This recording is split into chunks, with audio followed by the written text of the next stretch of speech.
Hello, and welcome back to another episode of Critical Reactions with your host, Bryan. We're going to wrap up today with a special selection, which is where one of you tell me exactly what it is I need to check out. Today's special selection comes at us from my Patreon. The singer and Gezan has a voice which is his own. If you can get on with it, then hopefully you'll find lots to enjoy here. An enthralling collaboration released last year. So we're looking at Gezan with the Million Wish Collective. The song we're looking at is SUITEN. Let's dive into it and see what's in store for us today.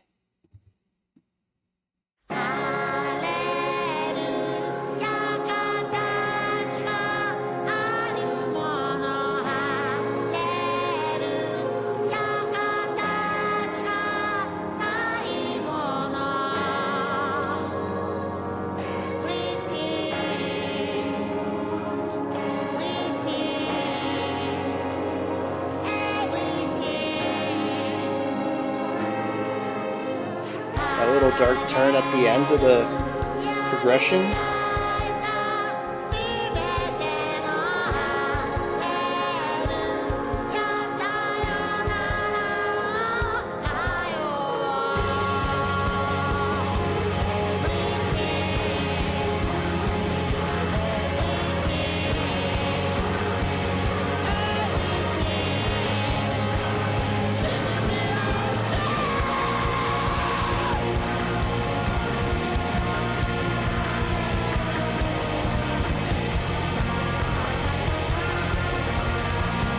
Random trombone.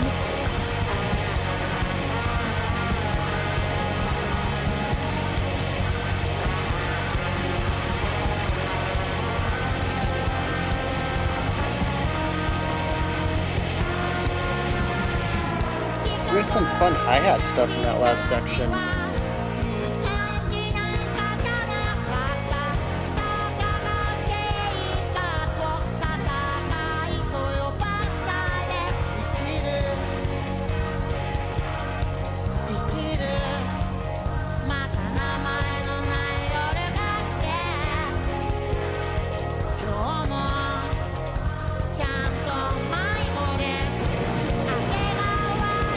There's a really interesting clash in the rhythmic phrasing of something against that back and forth on the choir. I'm not sure what it is.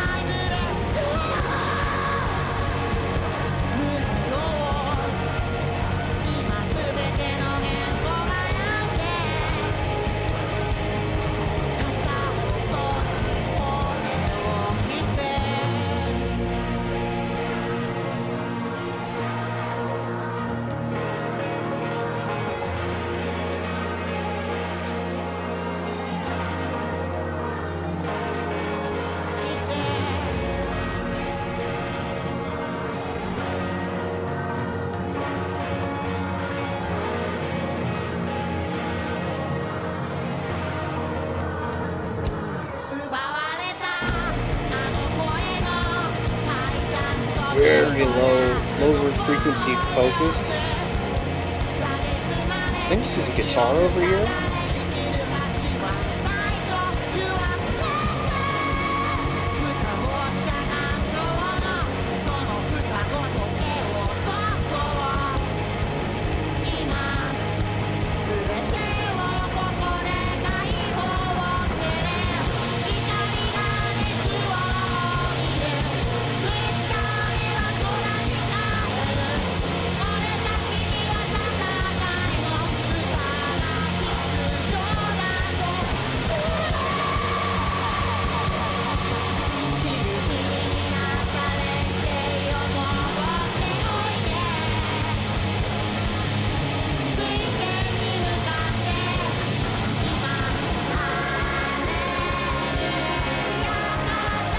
Okay, that's a neat idea right there.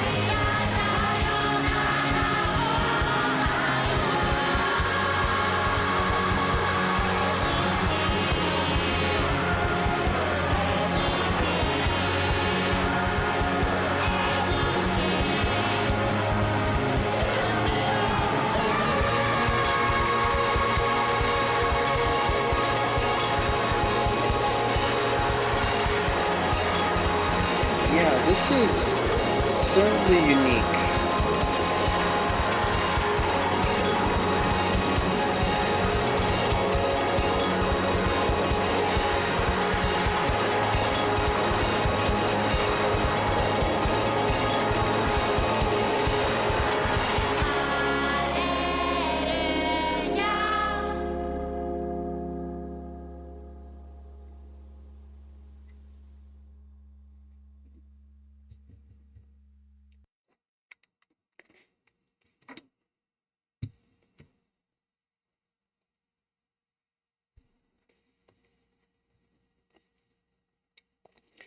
My initial takeaway from this is, what if post rock, but also a choir,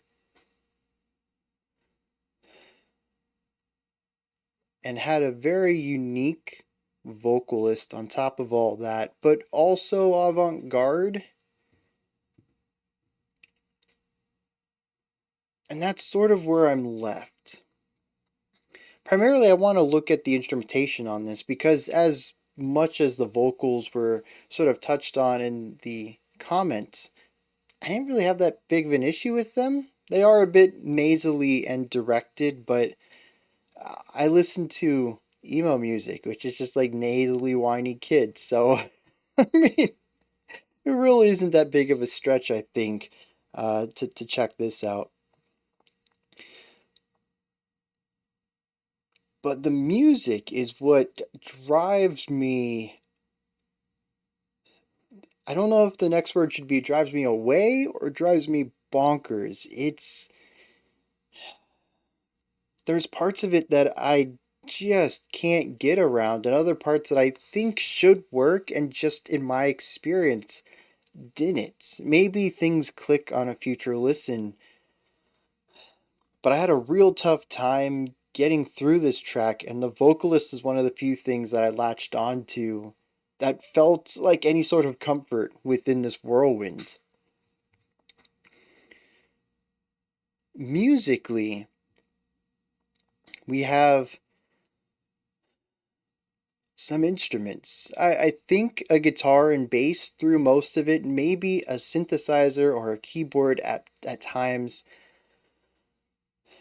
I don't know, there's so many layers put on some of these instruments. At times I'm like, yeah, that's definitely a guitar. And other times I'm like, yeah, that might be a guitar playing it, but it's, altered so much before we get our final result that any natural timbre of the guitar has been lost in translation. Any instrument could be making this sound now. And that's not to mention the rogue instruments that appear every once in a while. We had 4 bars of a trombone for some reason. Where did they come from? Where did they go? We never heard the trombone again, did we?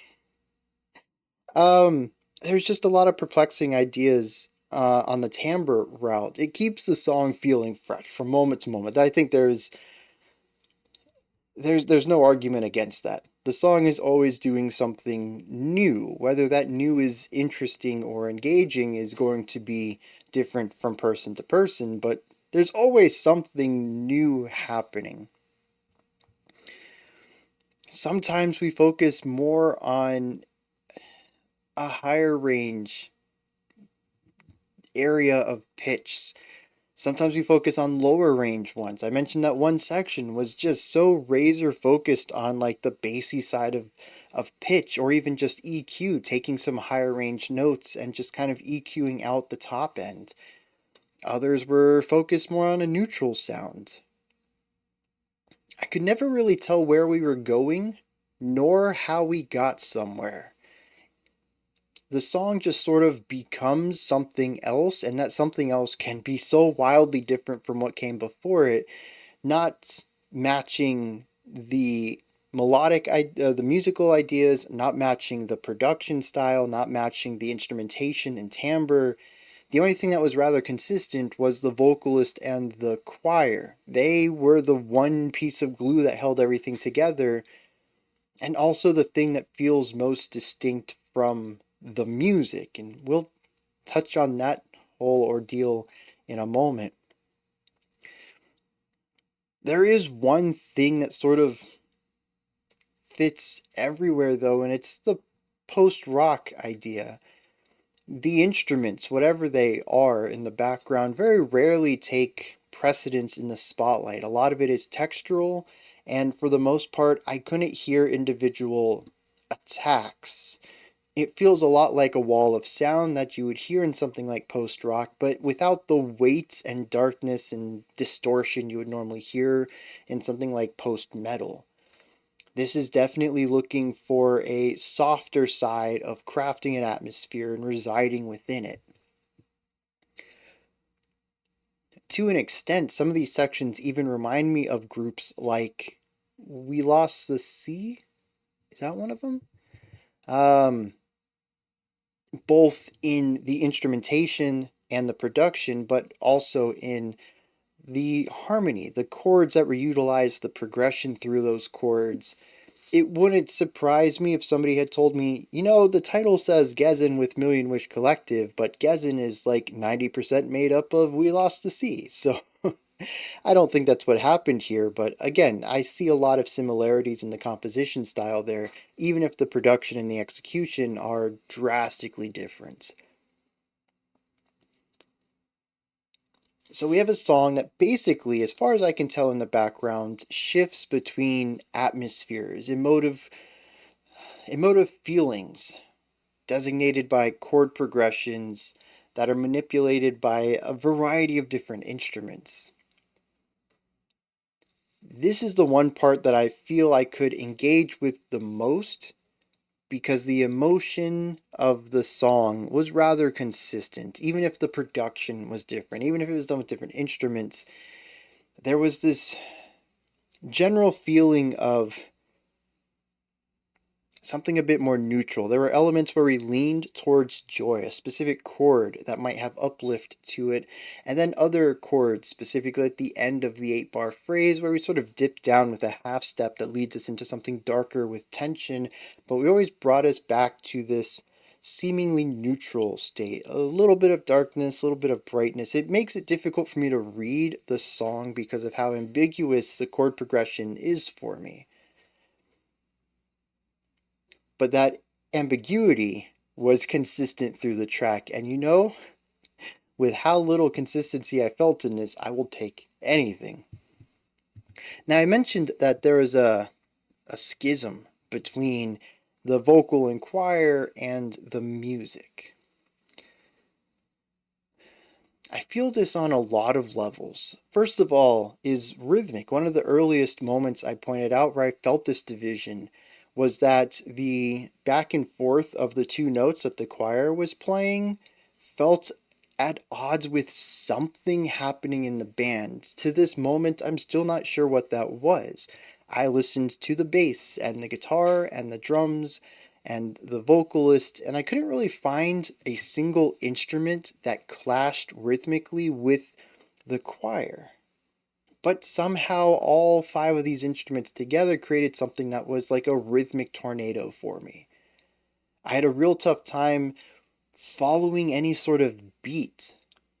It felt grooveless somehow, and maybe it's not any two specific instruments clashing. Maybe it was a collaboration of all of it. There might have been too many accents when I took the whole thing in to really figure out where the groove was in order to figure out a phrasing. The only reason I knew what the phrase was the chord progression, which was rather static. But we also have moments where there's harmonic dissonance, where the choir is singing chords in opposition to what our instruments are playing, where the vocalist might be playing notes that are dissonant against the chords that the choir is singing or that the band is playing. This is where the avant-garde part of my description comes in. If the instruments are the post-rock, then the melody lines are the avant-garde. Sometimes they work perfectly fine, and other times there seems to be no rhyme or reason to why these notes were chosen. It makes some of the sections of this track extremely esoteric and difficult to follow. It also as time went on, made me question the use of the choir. It's possible it's because I don't know who Gezan is. I don't think I've listened to their music before. I had no expectation in mind of what I was in store for. But I find this song, I'm going to choose my words carefully here. I find this song has difficulty justifying the collaboration. And I want to put a disclaimer right here. I don't think any art needs to justify what it does.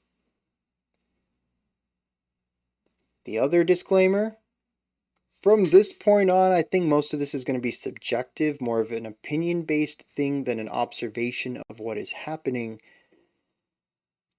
But I never quite understood the track.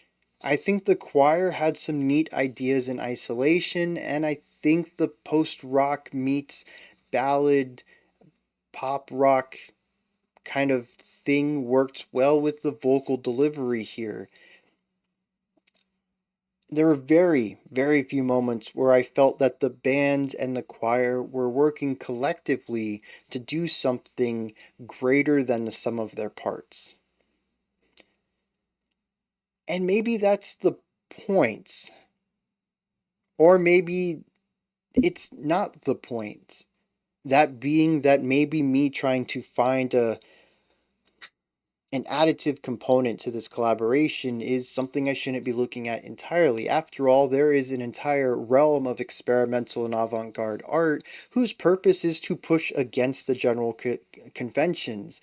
And most of the time when I'm looking at collaborations working effectively, I'll put that in quotations, working effectively, it's designed to amplify the two sides that they're bringing, to find a cohesion between the two styles. And that's a very narrow view of the purpose of a collaboration entirely. As my Patreon stated when they requested this track, this song presents a very interesting collection of sounds, and I can agree with that. It's nothing like anything I've heard before, and that by itself should justify the art, and from that perspective, it does. Again, I'm not here to gatekeep who should or shouldn't be doing what type of art.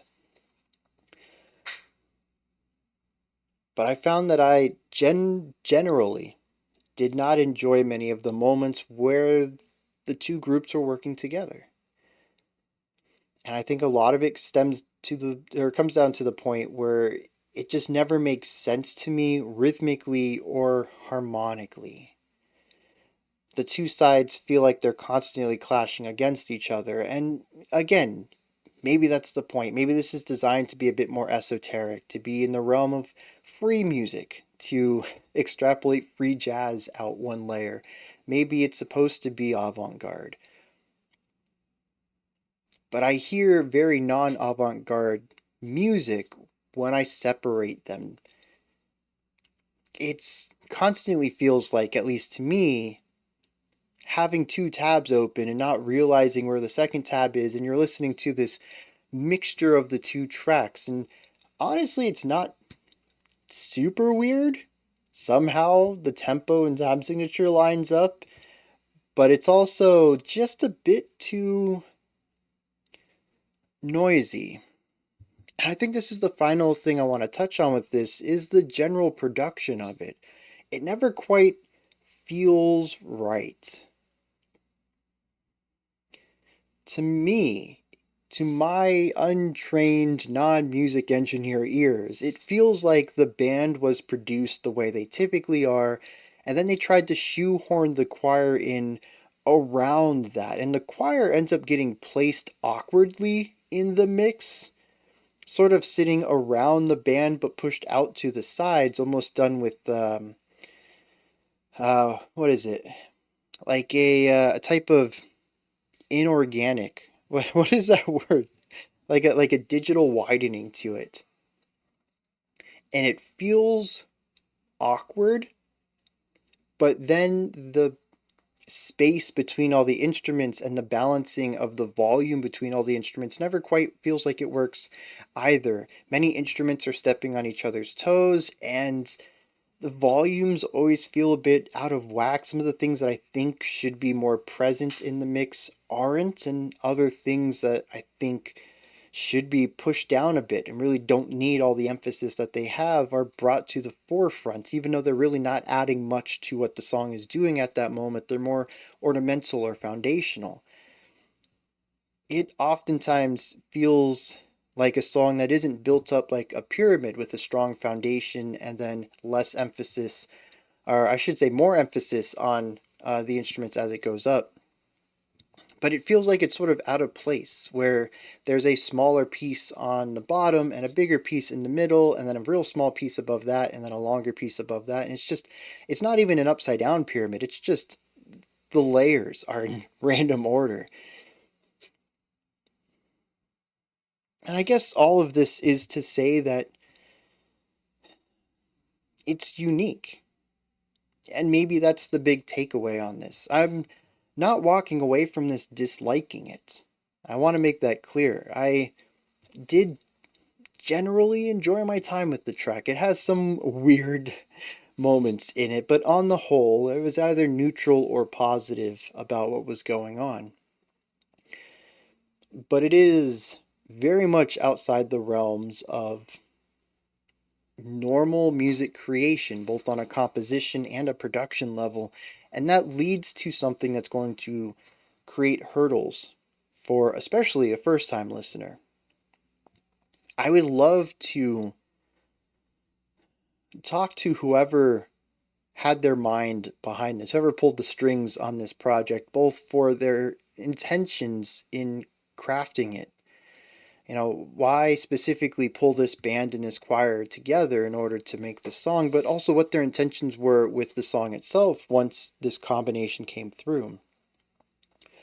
What is with the eccentric production? What is with the dissonance harmonically and rhythmically throughout a lot of this?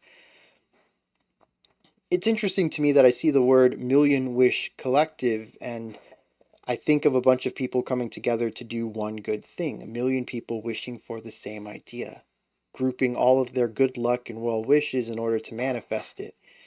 And I get a song that feels completely disparate with a million different ideas trying to compete for the attention of the spotlight. And maybe subconsciously that affected my mindset on this too. I don't know, but I'm apprehensively intrigued by this. I want to know more, but I don't know that I would necessarily want another song exactly like this. Does that make sense?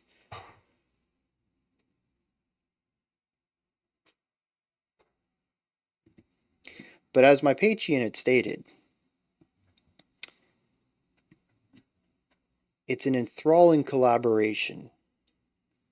And I can agree with that.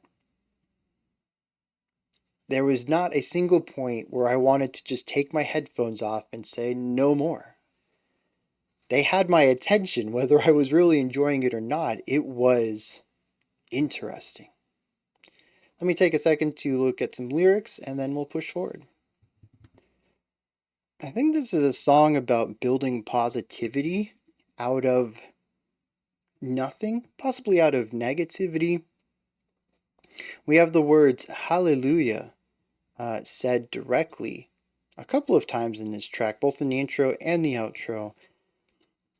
But then in Japanese it says something that has a shape, everything without form, everything that I've met, goodbye, good morning, everything.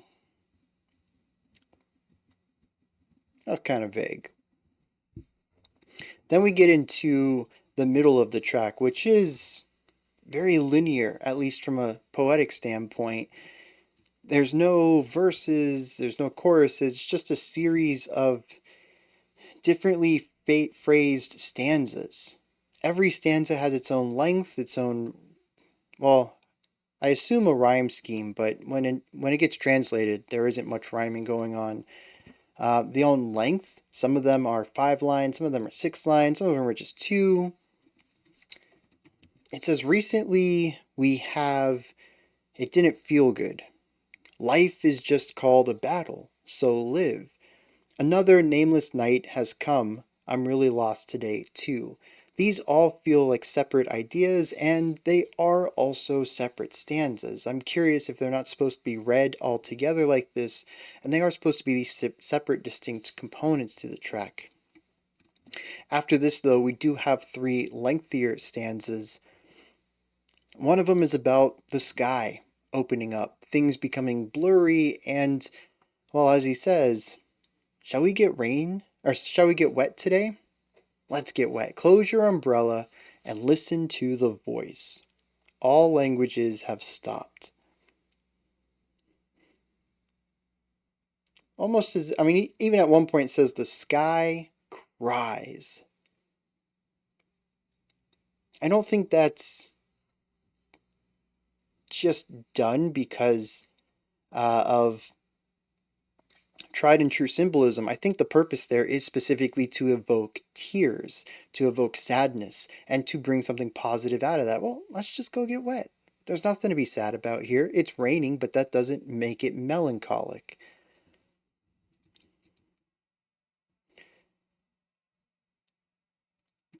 The falsification of that stolen voice and the violence of bricolage. Shut up. Shut your mouth. It kind of comes out of nowhere for me. I'm curious what the. Google Translate isn't a bad translation. It might not be perfect, but it's usually accurate-ish. I find that to be a very interesting line. But then he says, being told that life isn't worth living, let's kick off the lid on our emotions, release everything here and now. I think, well, actually, that's kind of where the shut up part comes from, doesn't it? Maybe somebody talking about that life isn't worth living, that maybe there's a lot of hardships, or maybe, whatever. He just says, shut up, stop talking about that. Stop telling me that life isn't worth it. All right? So let's get the lid off your emotions and let everything out right here in the rain. Get it all off your chest, because tomorrow is going to be better. I think that's what's going on here. It says anger heats up, the rain that falls returns to the sky. And I know we need a battle song. Scattered spirituality, come back toward the budding point now. And then we return back to the opening. Everything without form, everything that I've met, goodbye, good morning, everything. To me, it does speak about a new beginning. I have a very loose grasp on that, but it's a general feeling I get from these series of words and sentences that maybe yesterday wasn't great, maybe today isn't great, but let's plant the seed for tomorrow so it's better than what we have today. Now, tying that back to the music, I have absolutely nothing. I have such a loose grasp on the music as it is, and this vague concept I have in the lyrics. I'm not seeing much of a carryover there, but that doesn't mean it's not there. Those are my thoughts on Gezan with the Million Wish Collective, SUITEN. What do you make of any of this? Do you have a stronger concept of what the song is about musically or lyrically? Are there things that you'd like to add on to what I said, or tell me that I'm totally in the wrong place and I should be looking over here for this meaning in it? Put all that stuff down in the comments alongside your thoughts, perspectives, and opinions on the track. Above that, in the description box, you'll find a link to Linktree, which will take you to this menu. You can find links to my music, ways to support the channel, a link to the Discord server, and so much more. Above that, if you could, like, subscribe, and ring the bell. I greatly appreciate all three of those. That wraps it up for today, but I'll be back tomorrow, 5 p.m. Eastern Standard Time, 10 p.m. UTC, as usual. We'll continue on with this week's theme of tasteful solos, and we'll look at another special selection. Until next time, remember to be critical, not cynical, of the music you listen to, and have a fantastic morning, afternoon, or evening, whenever you choose to watch my videos.